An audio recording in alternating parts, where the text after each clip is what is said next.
After a year-long search for world-class developers, today St. Pete Mayor Rick Kreisman announced his final choice for the redevelopment of the 83-acre Tropicana Field site. The chosen developer, Midtown Development.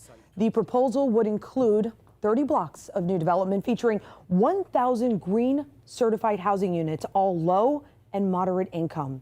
There's also plans for a new transit hub, hotel and conference center, and even a dog park. The proposal does include space for a stadium, riding on the decision of whether or not the Rays relocate. Once approved, it's estimated the redevelopment of the Tropicana Field site will take about 20 years to complete. It's seen by many as an opportunity to make up for broken promises when the area was originally redeveloped in the 1980s. 10 Tampa Bay's Eric Glasser spoke with people whose families were uprooted then and what they think of the mayor's choice. We were just told, you got to move. Reverend Watson Haynes, now president of the Pinellas County Urban League, remembers his and other families being uprooted from what was then St. Pete's gas plant district, promised a better future shaped by urban development that instead became the home of Tropicana Field. A stadium?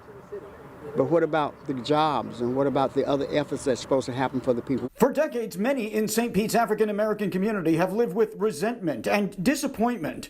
The choice of Midtown Development, which has made promises of inclusiveness and equality, is seen by many as a chance to finally make things right. We've had years of going through this to get us to where we are. In selecting Midtown, Mayor Rick Kreisman chose a developer with deep pockets, enough money to see the 20-year commitment through to the end. They also agreed to at least 21 criteria aimed at ensuring promises made this time are kept. You can ensure that the descendants of those individuals in the past receive some level of, I don't want to say compensation, but some level of give back.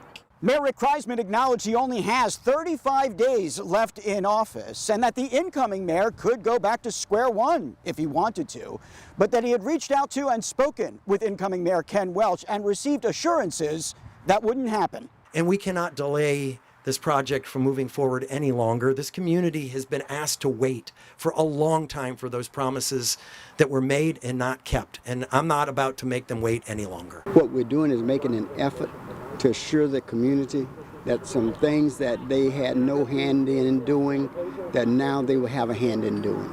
And they'll be a part of this process.